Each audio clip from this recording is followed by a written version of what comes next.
అంతర్జాతీయ దినోత్సవ నెలలో మన డాక్టర్ కవితారెడ్డి గారు health and Family welfare state chairperson అవ్వడం చాలా గర్వకారణం మనందరికీ కూడా. ఒక మహిళ ఇలాంటి ఉన్నత శిఖరాలకు ఎదగడం చాలా స్ఫూర్తినిస్తుంది.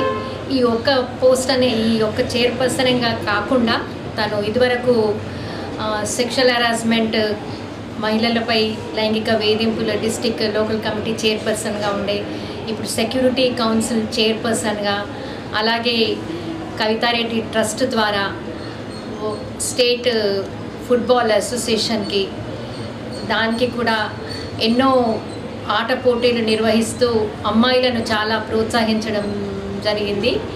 ఇలాగే తను ఇంతే కాకుండా గవర్నమెంట్ ప్రోగ్రామ్స్లో కూడా చాలా సర్వికల్ క్యాన్సర్ విషయం తీసుకోండి, ఇలా ఎన్నో ఆరోగ్య హెల్త్ దీని మీద కూడా చాలా ప్రోగ్రామ్స్ ఇవ్వడం జరిగింది.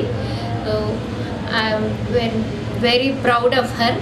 ఇలాంటి వాళ్ళని మనం స్ఫూర్తిగా తీసుకొని ఇంకా ముందు ముందు వచ్చే యువతరం కూడా ఎదగాలని నా మనస్తృప్తిగా అభినందనలు తెలుపుకుంటూ I'm very proud of her and congratulations. అభినందించాల్సిన విషయం ఈరోజు మనకి.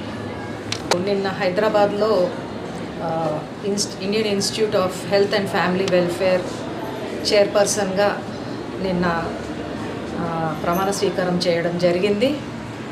సో ఈ విషయంలో నేను ముఖ్యంగా మన ముఖ్యమంత్రి రేవంత్ రెడ్డి గారికి మరియు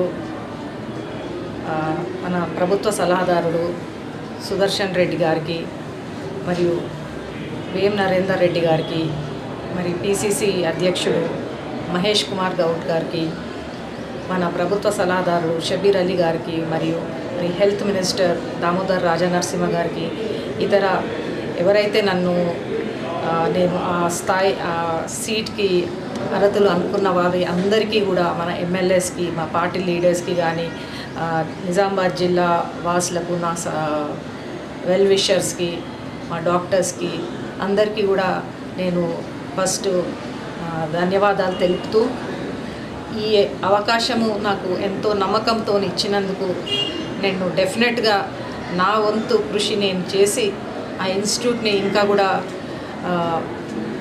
ఉన్నత శిఖరాలకు తీసుకోబోతాను డెఫినెట్గా. అండ్ ఇంకేమన్నా పాలసీ మేకింగ్స్ దాంట్లో కూడా నేను భాగస్వామ్యులై మన హెల్త్ అనేది తెలంగాణలో మనం ఇంపార్టెన్స్ ఇస్తున్న మన ముఖ్యమంత్రి గారికి తోడ్పడుతూ వాళ్ళకు సలహాలు కూడా మన తరఫు నుంచి, మా డాక్టర్స్ ఇండియన్ మెడికల్ అసోసియేషన్ తరఫు నుంచి కూడా వాళ్ళకు సలహాలు ఇస్తూ తెలంగాణ వాసులకు ఇంకా కూడా మెరుగైన వైద్యం అందిస్తానికి నేను నా వంతు కృషి నేను చేస్తాను.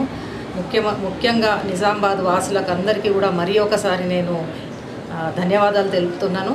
అండ్ మన రాష్ట్ర ప్రభుత్వానికి కూడా ధన్యవాదాలు తెలుపుతున్నాను. నమస్తే.